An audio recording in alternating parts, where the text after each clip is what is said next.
I don't think people should smoke marijuana when they have to remember something. It seems that there is enough evidence that we would want to tell people not to do that. And so kids in school who are there to learn and to remember things probably shouldn't smoke marijuana. Now, the other thing, of course, that people do is marijuana users will say, since I've been smoking marijuana, my memory is impaired. My memory isn't as good as it used to be. But there's been no prospective studies in which you could sort of trace over time whether marijuana users actually lose their memory at a higher rate than non-users, because everybody wants a reason to explain why they can't remember things. We did a number of studies of grade point averages of high school and college students in the 1970s to see if marijuana use was associated with faulty academic performance. It was not. Det, som alle rusmidler jo gør, det er jo, at de stjæler eller de forbruger tid og penge. Og hvis man bruger for mange rusmidler, så forbruger man for meget tid og penge på det, og så kikser man i forhold til den normale uddannelse og den normale erhvervskarriere. I den henseende er det fuldstændig at ligne med alkohol. There is a phrase which you and I can say, amotivational syndrome. There is not a scintilla of proof that such a thing exists. There may be individuals who, as young people, become apathetic and uninvolved, and perhaps their choice of marijuana relates to their apathy and disinvolvement. But the idea that marijuana causes an amotivational syndrome, there is not one shred of evidence that it's true. The Lancet er et af verdens mest ansete lægetidsskrifter. I en ledende artikel sammenfatter bladet de seneste års forskning vedrørende marihuana på denne måde. Selv langvarig rygning af cannabis er ikke skadeligt for helbredet. Alligevel er dette vidt udbredte stof illegalt næsten overalt.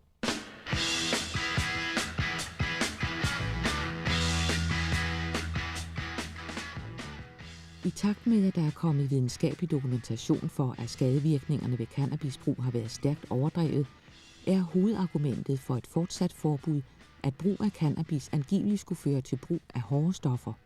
Den teori kaldes vadestensteorien. Of course, a drug that's high in prevalence is likely to be the drug that you come into contact with first.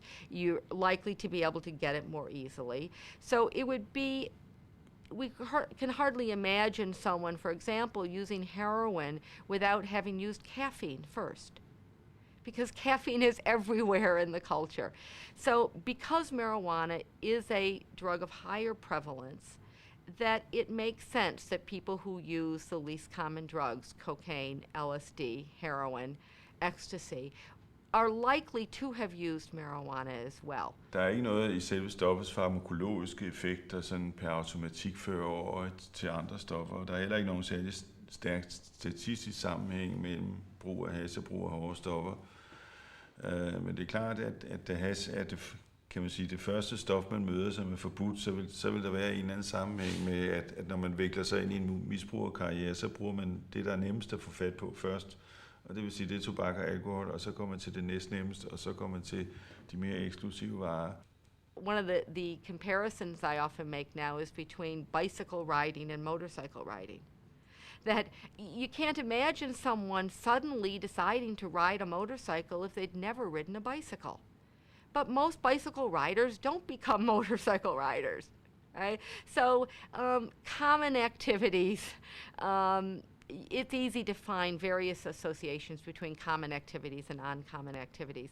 But marijuana doesn't cause people to use other drugs. Marijuana doesn't change the brain in some way that leads people to use other drugs.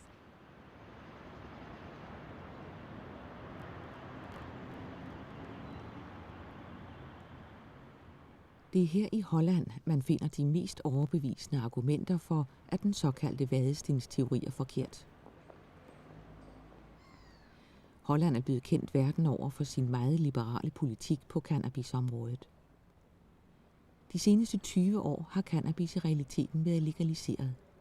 I særlige butikker kan man købe frø og udstyr til hjemmedyrkning af hampeplanter, og de såkaldte coffee shops har licens til at sælge forskellige former for cannabisprodukter til folk over 18 år. Our problem as policymakers is how to deal with vitamins or herbs or mushrooms that can grow in your backyard.